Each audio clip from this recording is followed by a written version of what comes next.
Hello, welcome to Talk Truth. My name is Corey Huntsberger. I have my father, Alan Huntsberger, in the studio, and we're going to start off with our foundational verse because it's important to remember, especially this week, the earth and everything in it, the world and its inhabitants belong to the Lord, for he laid its foundation on the seas and established it on the rivers. Psalm 24, 1 and 2. I love how that verse makes it so simple. He established everything. It's pretty complicated, but not for God, right, Dad? Well, yes and no. It is forgotten by the majority of people in Canada, and particularly in our political realm where we have got away from God altogether. And yet God is the one that basically was at the founding of our nation way back in the 1800s with Sir John A. Macdonald. And he's the one that said that Canada is a Christian nation, put the scripture verses on the Parliament buildings. And we have, for the longest time, July the 1st was called Dominion Day. And then, they wanted to change it to Canada Day. And I remember saying, well, isn't that kind of taking it away, the focus that we're Dominion of Canada versus Canada Day? And of course, people say, no, it's just, better to say Canada Day. Well, it was pulling us away from our biblical roots. And of course, you begin then to have a nation starting to go downhill because we have taken God off the throne and decided to put man on the throne. And now we are where we are today in 2025. And where's that? We're in a hot mess? Well, we're surrounded and enveloped in evil. And, there is good. I mean, we believe that God is here. We believe that God is leading us. We believe that, God is still alive and well and everything else. But the evil that is happening in our nation is disgusting. And, our God needs to heal our land. And that's the important thing. And how does God heal our land? And in 2 Chronicles 7:14, it says, if my people who are called by my name. Now, we've received some email about this, but when you look at the entire Bible, we now are God's people. We are God's possession. We are a holy nation, a royal priesthood, a people belonging to God. We are, those of us that are born again, that belong to Christ, are God's people. And it says, if my people who are called by my name will humble themselves and pray. The problem is most Canadians have stopped there.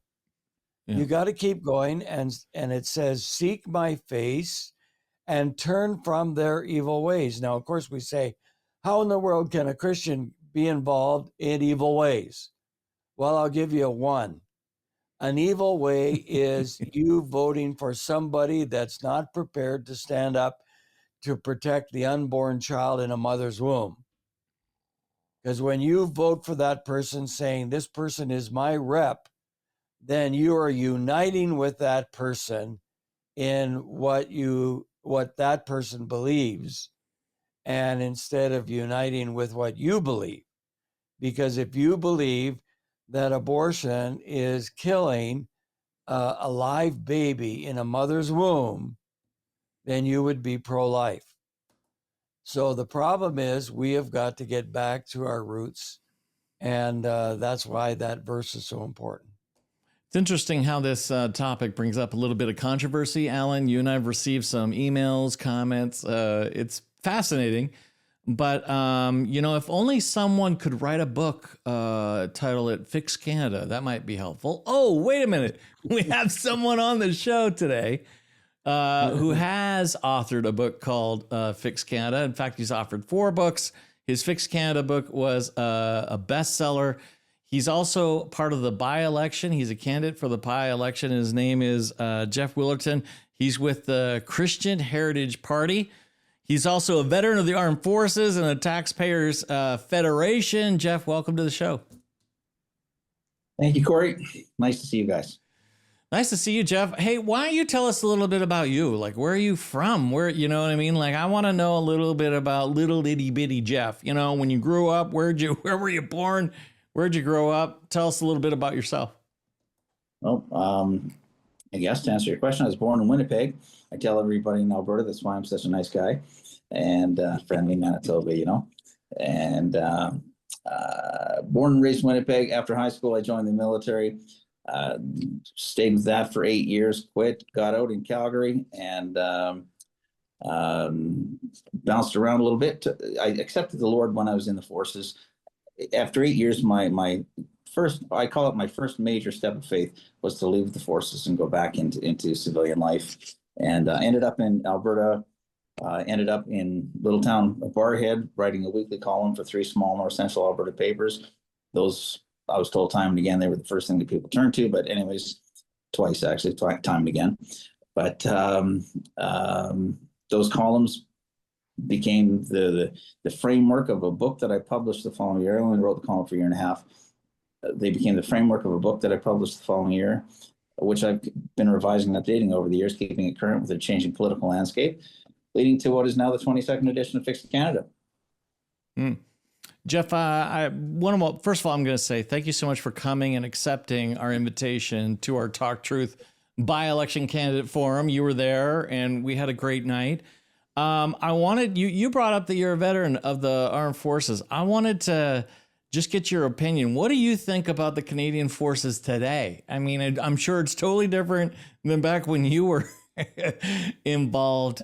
They've really whittled down. We've been noticing, because we talked to a lot of, Catherine Christensen, who's a lawyer representing a lot of the military people who got injured or lost their job because they wouldn't take the jab. But she has really kind of highlighted how the Canadian military has just been whittled down to like nothing. Alan, what was the final number? Like 15,000 active military people now, when it used to be like 100,000 or more, you know, like it's just been whittled, right, Dad? Yes. It's pretty amazing. And I'd like to hear what Jeff's thoughts are. What do you think about what's happened to it, Jeff? I think it's been going downhill for a long time, like the rest of the country. And as a result of Liberal governance, whether it be the blue team or the red team, and the blue team, I like to think the blue team puts the brakes on, but we're still going downhill. When the blue team's in charge, some things improve a bit, but by and large, we still go downhill. When the red team's in charge, it's pedal to the metal, and they take it down as fast as they can. Then we jump back to the blue team, it includes the military and every other aspect of life. But neither are a lot better than the other at the end of the day. I like what Alan said earlier, how we share in the responsibility for the decisions of our elected reps if we in fact supported them. And as someone told me, a member of the Christian Heritage Party told me when I was traveling across the country, flogging my book, Fixed Canada, said that when we vote Tory or Liberal and, you know, abortion continues, we share in the responsibility for that. We share in the sin. And I've tried to explain that to Christians, and they just, cross-eyed, whatever. But it's true. If we support them, knowing that they are going to do these things and support these things, then we are in effect sharing those sins. Sorry, I got off topic there. But yes, the military continues to go downhill, and that's one of many things that needs to be addressed in this country, of course. Well, I find it interesting you found Christ in the military, and now, Jeff, you're not even allowed to pray on Remembrance Day. There are no prayers from the chaplain allowed on Remembrance Day. So massive change, not only physically of some physical things that have happened, but spiritual, a lot of change spiritually happening in the military as well. Right. They're just kicking God out of society everywhere, every time they can, every way they can. Yeah, and the problem is, you know, we got to get God back into society, and the only way you can get God back into society is that sleepyhead Christian you're talking about, who looks cross-eyed when you when you explain about the importance of protecting the child, in the mother's womb. It says very clearly in Proverbs 31:8 and 9, it says, "Speak up for those who have no voice. Speak up, judge righteously, and defend the cause of the oppressed and the needy." I mean, that's one of many verses that tell us that we've got to get involved. And, it also boils down to, Jeff, I believe this with all my heart, that people have never seen God move in extraordinary ways. And that's because we've gone along with the slide, if you want to call it. And instead of standing up for the Lord and then watching the Lord work in great and mighty ways as he does, if we'll just stand up and it's the same thing as when we got involved in radio. There was no Christian radio in Canada. We said, no, that's got to change.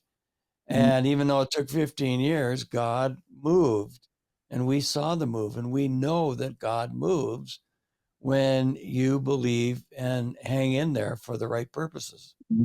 And thank the Lord for Christian radio in this country. Amen. Yeah. So Jeff, I wanted to ask you, I wanted to ask, why is a writer, getting involved in the politics? I mean, I said after the forum to a friend of mine, I was like, congrats and kudos to Jeff for being brave, one, to come to a forum where you're being thrown questions, very difficult questions to answer. And plus it's not your, you're a writer, and here you are having to stand, in front of tons of people, in the area and speaking, which is very difficult for a lot of people to do. Why did you decide to throw yeah, exactly. And I'm sure you would agree, it's not easy. And why did you throw your hat into the ring? I throw my hat in the ring, and I've been doing it for some time because we're called to be salt and light in this world. And how do we do that? By influencing society. How can we influence society and shine the light on some issues? Well, by writing. One way is by writing and getting the word out there one way or another. And the other is by setting up for public office or supporting someone who does. And I first heard about the Christian Heritage Party back in the late 90s. I ignored it. I'm going to tell you more about that later in a prepared speech that I have. But it took me about 15 years before I took a close look at them. And I loved their platform and got on board with it. And I said, and then that was 2016. In 2017, there was a couple of by-elections in Calgary. The leader of the party asked me if I would run. And my response ever since has been, if not me, who, if not now, when? We have to do these things. I have a relative degree of knowledge, I guess more knowledge than the average bear on some political issues. And I don't think the Lord just wants me to sit on that. Right? Right. Agreed. I have to be active. Yeah. Well, you're being an example for others that are sitting here. What can I do? That's the question they ask. Right. We hear a lot. What can I do? You're a good example. You get up, you get off the couch, you go do it, even though if it's your niche or your comfort zone or not, you've got to get involved. Running for politics is not my comfort zone. Trust me. As you saw the other night. No, hey, and by the way, I gave you the creds, man, for being there. I wouldn't, you know what I mean? Yeah. It's very difficult to do.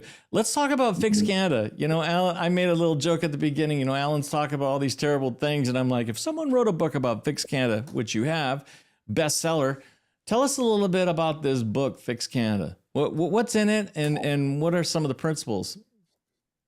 Well, it's a collection of columns that I wrote back in the late 90s, as I like to say, when freedom of speech and was still a thing in this country. Newspapers were more the mere arms of the state. And it was carried in 3 small north central Alberta papers in Barrhead, Westlock, and Athabasca. I was told time and again it was the first thing that people turned to, twice actually. Counts as time and again. I wrote the column for a year and a half, enjoyed it immensely. And but after a year and a half, I had to leave the area and do other things, so we hung that up. But the following year, I made some money in sales, And I thought, well, what am I going to do with this $10,000 burning a hole in my pocket? And I said, you know what? I'm going to republish my columns in book format, update the issues as needed. And thus, my first book, The Reality and the Facade of Ralph Klein, rolled off the press in the fall of 2000.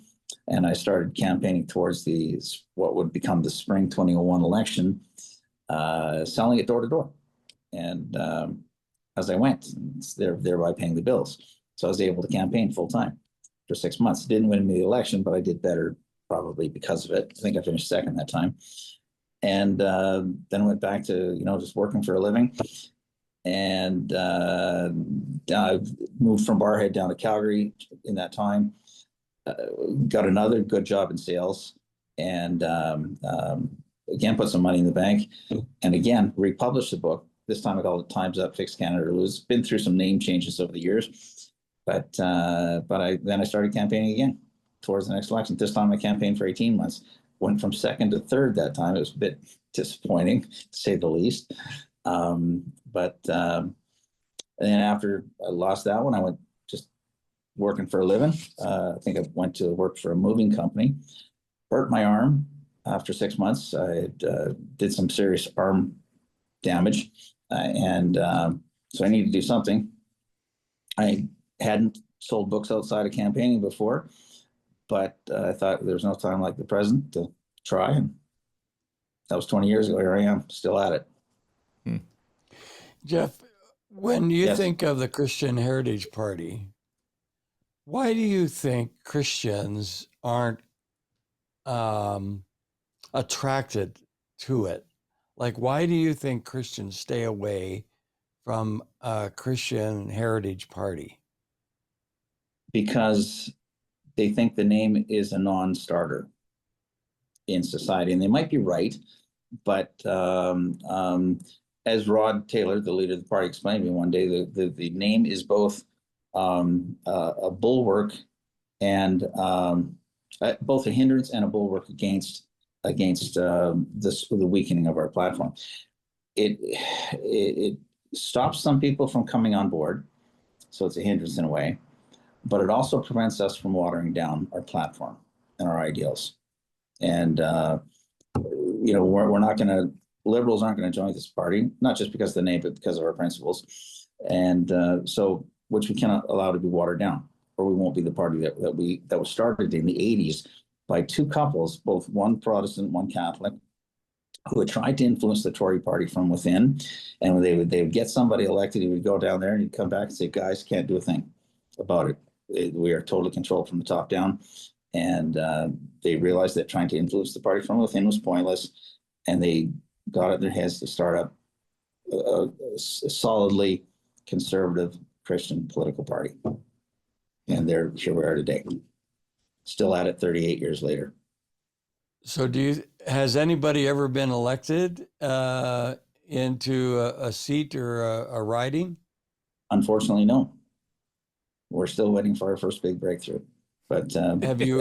In 2 years, we will have been in the wilderness for 40 years, and you know what happens then, right?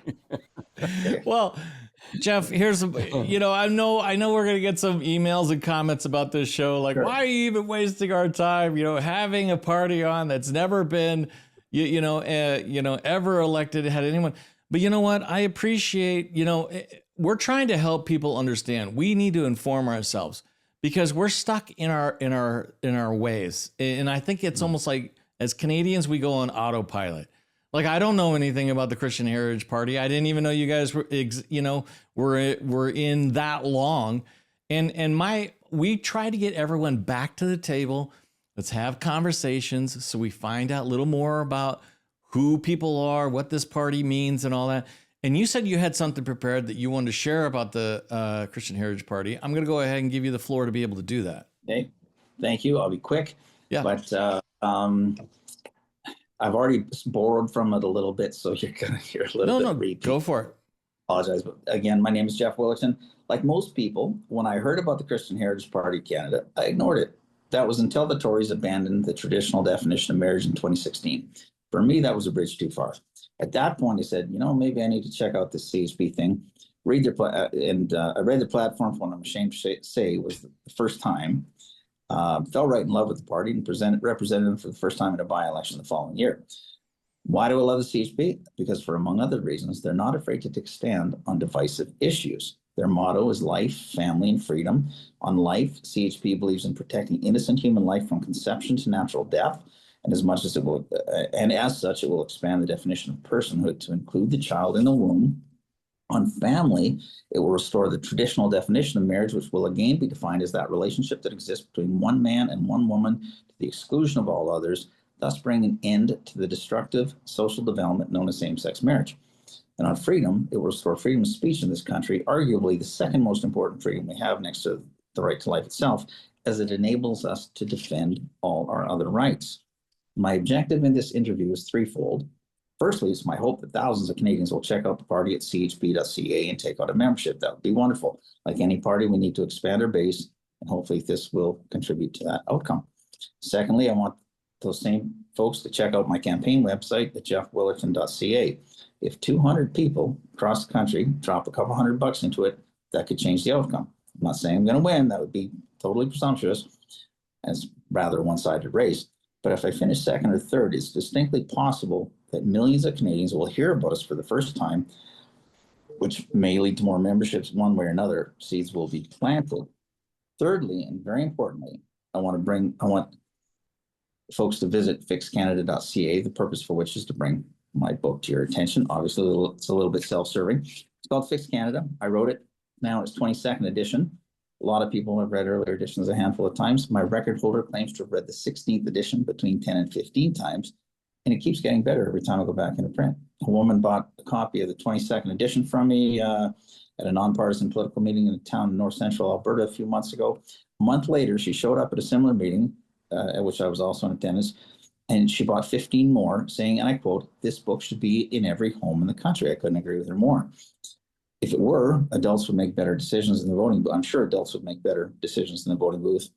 Kids would make, and kids would make better life decisions, quite possibly. I'm not saying they will. We're all inclined to make bad ones, obviously.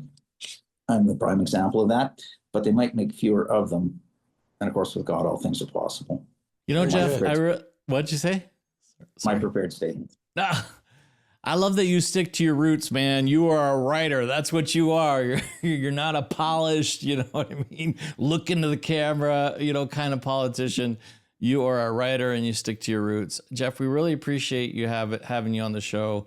And we're really grateful that you accepted the invitation. I know it was brave of you to do that because, you know, there are quite a few that declined because it's, you know, we asked some tough questions, right, Dad? Yeah, we do. But, you know, I've really appreciated Jeff being on as well because, you know, one of the things that bother me the most is why are Christians so ashamed of being Christian? Why are Christians that quote unquote that want to get to heaven because of Christ and yet ashamed to stand up for Christ here on earth? Why are Christians willing to let somebody, or why are they willing to vote for somebody else who's not going to stand up for Christian principles? I don't get it. And I think Christians need to evaluate themselves very closely because this is a concern. You and I and everybody else are going to stand before the Lord God Almighty and give an account of every word that we've said, every deed that we've done. And I'll tell you what are you going to explain when you had a chance to vote for a party that believed in Jesus Christ and believed in God and believed in the scriptures and believed in the sanctity of life, and you chose somebody else who openly said, we will not touch abortion and haven't for 21 years. Good point. All good points. Well, there you have it, Alan. Jeff Willerton. Yeah. Christian Heritage Party. You know, whatever happens, happens. God's in control. You and I say that all 100%. But I think it's good for people to be aware. I mean, like, I was not aware of this party. I didn't know anything about them. I didn't know how long they've been. I didn't know anything about Jeff. You know, I know some people, well, we're stuck in our ways, right?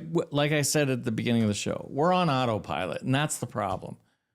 You know? Grandpa voted conservative, dad voted conservative, I'm going to vote conservative or whatever. Put anything, liberal, NBP, whatever. My thing is I think in today's world with all the technology and information available at our fingertips, we got to be a little more involved in understanding what we're signing up for, right? Yeah, I'm a bit ashamed of myself because I have been aware of the party. I've actually been asked if I would run for the party, and of course, I never even gave it a thought, But now of where I am spiritually and where we are, and how God has enlightened us about this whole 9 yards of if my people were called by my name, and how God has begun to open our minds, partly because of our verse, the earth and everything in it, the world and its inhabitants belong to the Lord. I'm a bit ashamed of how I felt about the Christian Heritage. I mean, here's a party that wants to stand up for the truths that are in God's word, and which are the backbone of our society, and we as Christians ignore it. So why don't you pray and ask if God wants you to be a part of helping him out, and go to his website and go from there. We're giving away a free booklet called The Living Stone, A Journey of Transformation. It's yours absolutely free. You can go to our website, gotalktruth.com, click on resources, fill out the form. We'll send one to you in the mail. You can also call our 800 number, 1-800-915-0056. Request it that way. But this book is important. Why is strengthening your relationship with Christ important, Dad? Why do we need to get there? So that God will, run our Canada again, and it will be taken over by righteousness and truth and freedom instead of the evil that is happening and the spirit of death that's going across our nation. Cultural death, yeah, for sure. Yeah. You want to help support our mission, keep this kind of conversation and truth on the air. We are viewer supported. We don't take government funds. We don't take local interest groups or lobbyists or anything like that. It's just because of the generosity of those that watch the show that we can continue. You can go to our website, gotalktruth.com, click on donate. Many different ways you can give digitally that way. If you'd like to do it through the mail, which many people do, you can. You can make your gift payable to Heritage Christian Ministries Association and send it to 246 Stewart Green Southwest, Suite 3260, Calgary, Alberta, T3H3C8. And if you'd like prayer, you can call our toll-free line, 1-800-915-0056, and someone from our prayer team will pray with you. All right, Dad, we're out of time. We'll see you guys later. Love you.